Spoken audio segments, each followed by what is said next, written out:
un problema nada más. Es que ya yo tenía más de 2 dedos de frente. Y yo tenía que ser respetuoso con la verdad, con la escritura, con la historia. Y pensaba, caramba, si esta iglesia se corrompió en el 312, hay un problema. Y es que esta iglesia apóstata, idólatra y corrupta está en el 325 en el concilio de Nicea, definiendo lo que todos los cristianos creemos hasta el sol de hoy sobre la divina Trinidad. De ahí nace el primer símbolo, el más, por lo menos el corto que nosotros oramos. Otro problema, y es que en el 431 esa iglesia corrupta, idólatra y apóstata está definiendo en el concilio de Éfeso lo que todos los cristianos creemos acerca de la personalidad de Jesús. 2 naturalezas, humana, divina, en una sola persona. Tenemos a una iglesia entonces que se había corrompido y que estaba fuera de la verdad. Sin embargo, estaba definiendo lo que era correcto. Tenemos a esta misma iglesia definiendo en el año 381 en el concilio de Constantinopla la divinidad del Espíritu Santo. Porque nosotros los cristianos creemos que el Espíritu Santo es Dios, Señor y dador de vida, que procede del Padre y del Hijo, que con el Padre y el Hijo recibe una misma adoración y gloria, y que habló por los profetas en el 381.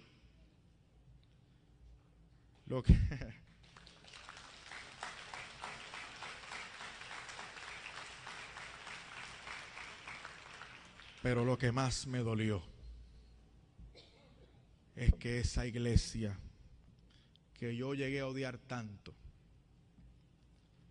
por primera vez en la historia de la cristiandad, en los años 393 y 397, concilio de Cartago y concilio romano respectivamente, establecía de manera oficial el canon bíblico.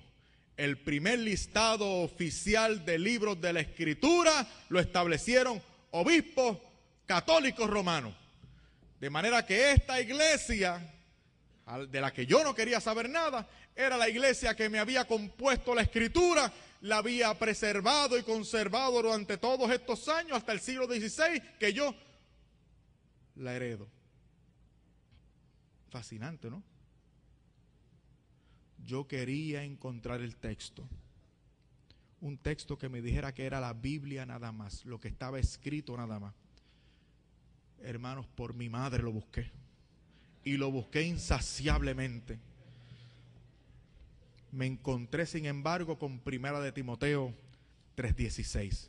La columna y el fundamento de la verdad es la iglesia. La iglesia. Dios mío, pero no podía ser la iglesia, decía yo. No puede ser la iglesia. Tiene que ser algo más divino, algo que caiga del cielo, algo divinamente inspirado. Y de momento me acordé del texto de la infancia. Y de momento empecé a crear una expectativa y una alegría, porque por fin había encontrado el pretexto para no hacerme católico. Había encontrado el texto. Y yo decía, Fernando, ¿qué te pasa? El texto está en 2 de Timoteo 3:16, Fernando. Tranquilo, no renuncie. Ahí está el texto. ¿Qué dice el texto?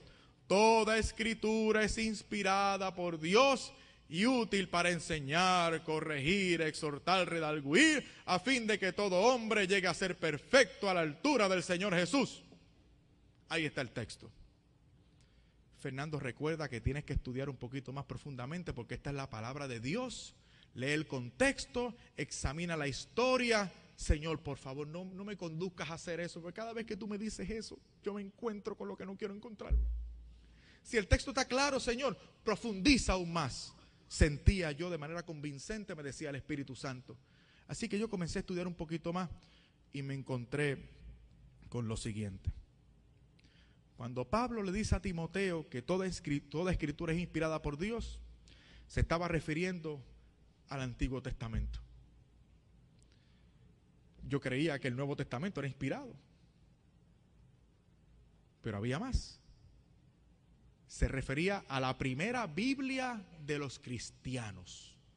La primera Biblia, la que San Pablo tenía de frente cuando escribía aquellas líneas, era el Antiguo Testamento, específicamente la traducción griega, la que muchos conocen como la Septuaginta.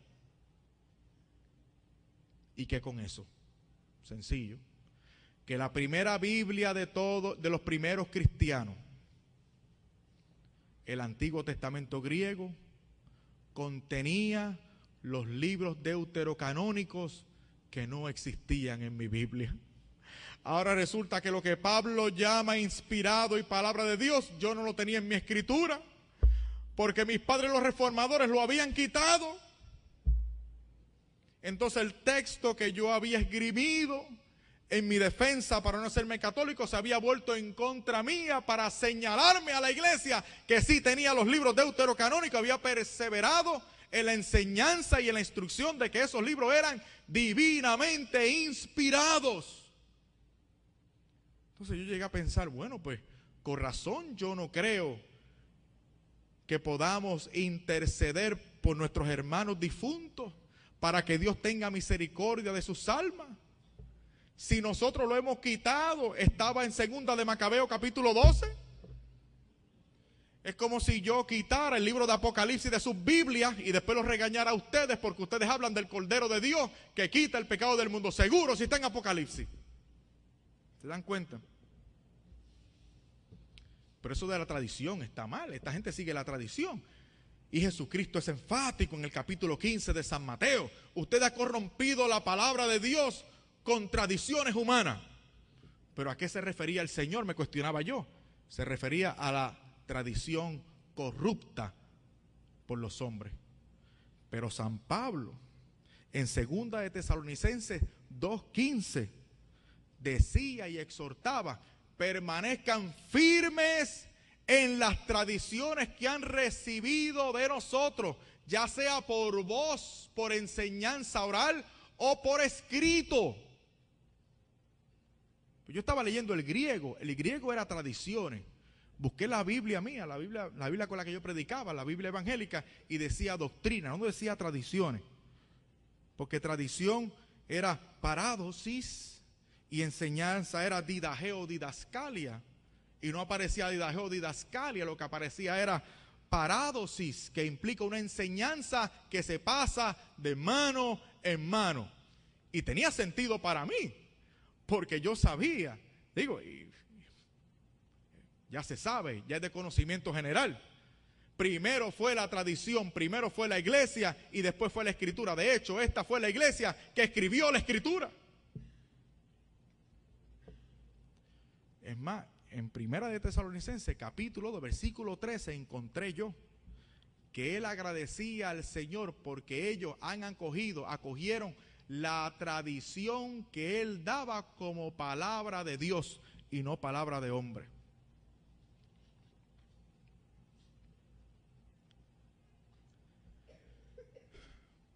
Tercero, aquí ya comenzaron las rodillas a temblar. Aquí ya mis fuerzas comenzaban a desfallecer, porque me estaba encontrando lo que en definitiva me remató la conciencia.